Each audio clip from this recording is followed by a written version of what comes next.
जय माता की। माता रानी आप सभी का कल्याण करे। आज मैं आपको बताने जा रही हूँ कि हमारी खुशियों का रहस्य क्या है। संसार में सभी सुखों के पीछे भागते हैं, सभी खुश रहना चाहते हैं, लेकिन परिस्थितियों से, व्यक्तियों से, हालातों से कहीं ना कहीं हर इंसान दुख उठाता रहता है। तो आपने सोचा कि हम दुखी क्यों होते रहते हैं? क्या वजह है जो दुख आता है, बार बार आता है?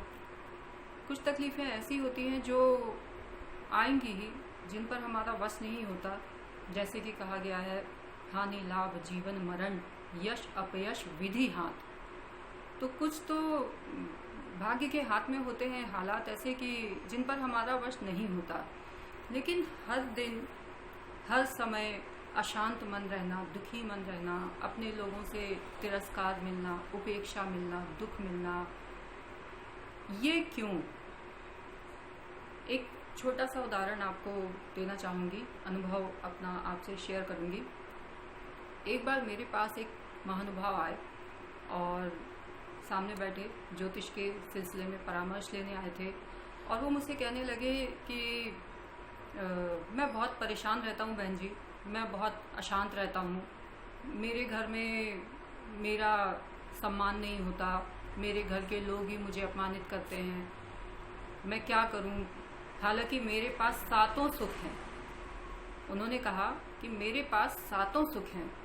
अब ये 7 सुख होते हैं, आपने सुना होगा, निरोगी काया, घर में माया, स्वस्थ तन हो, घर में धन संपत्ति हो, आज्ञाकारी जीवन संगिनी हो, या स्त्री है तो उसका अच्छा पति हो, फिर आज्ञाकारी संतान हो, अच्छा पड़ोस हो, और राजकीय शक्ति हो, बड़े लोगों से जान पहचान हो, अच्छा पड़ोस हो। इस तरह के कुछ 7 सुख होते हैं जो उन्होंने मुझे गिनाए और कहा कि मेरे पास सातों सुख हैं और मैं बहुत सुखी हूँ, लेकिन फिर भी मैं खुश नहीं हूँ, मैं बहुत अशांत रहता हूँ।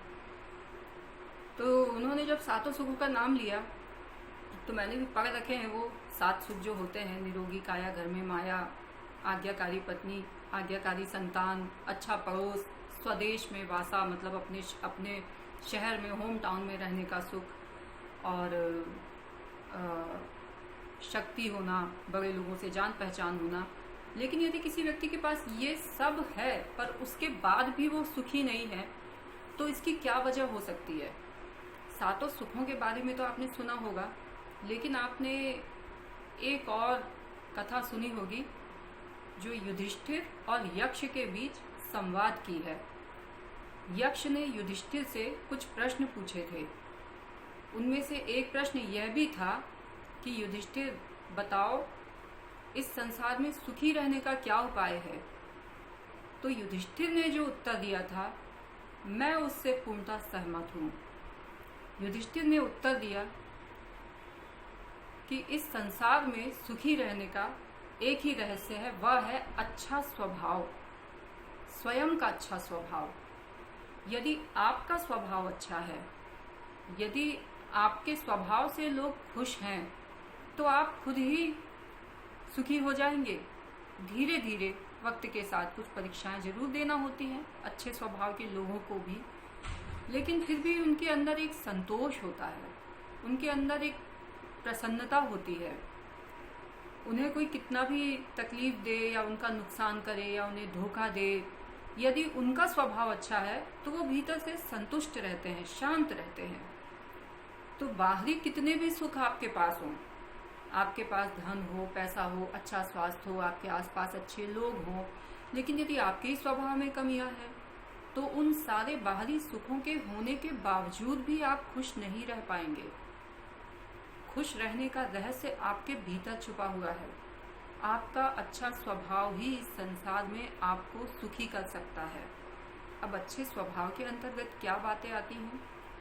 अच्छा स्वभाव बहुत सारे सद्गुणों को समाहित किए होता है: दया, क्षमा, सामंजस्य, प्रेम।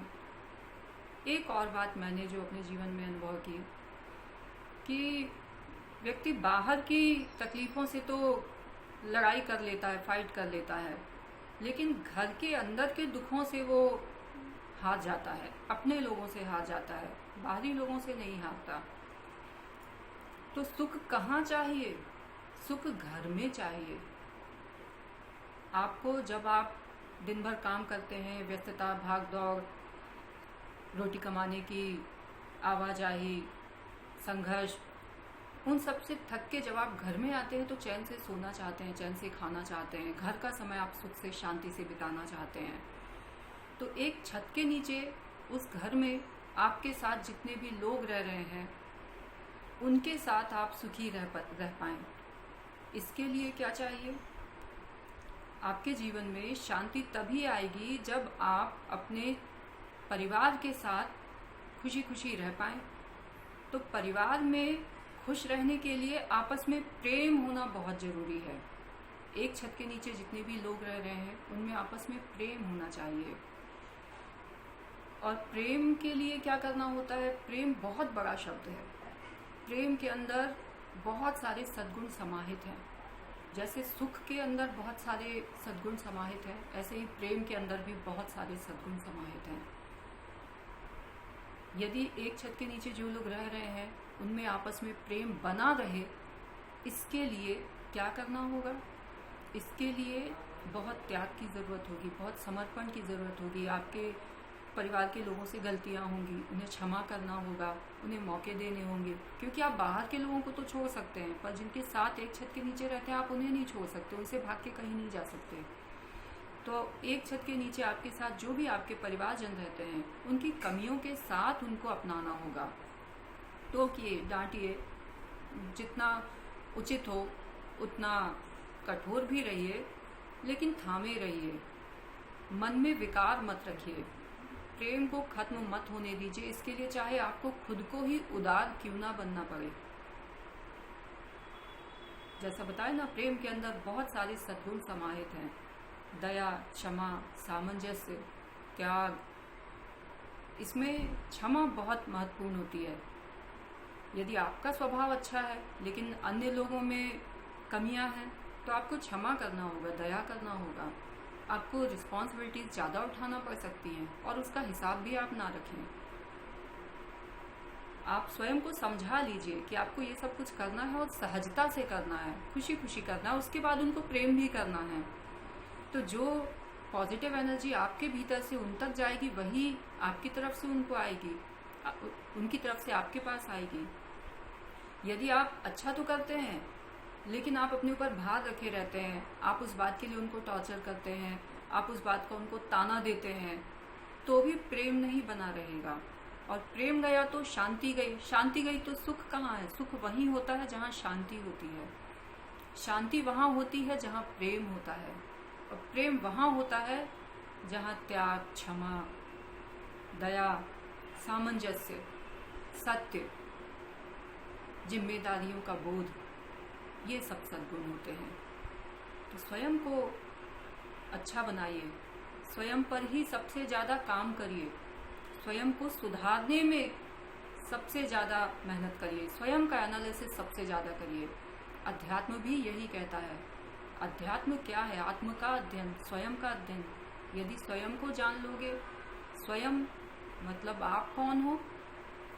आई am a soul, I am a peaceful soul. मैं एक आत्मा हूँ। तो आत्मा का अध्ययन ही तो अध्यात्म है। और आत्मा क्या है? आत्मा परमात्मा का अंश है। परमात्मा यदि सिंधु है तो आत्मा बिंदु है, मतलब आत्मा बूंद है और परमात्मा समंदर है। उस समंदर की एक बूंद आत्मा है। तो स्वयं का अध्ययन, सेल्फ एनालिसिस, स्वयं पर काम करना, स्वयं पर सुधार करना, स्वयं का उत्थान करना, यही जीवन में आपको सुखी करने का रहस्य है। तो उम्मीद है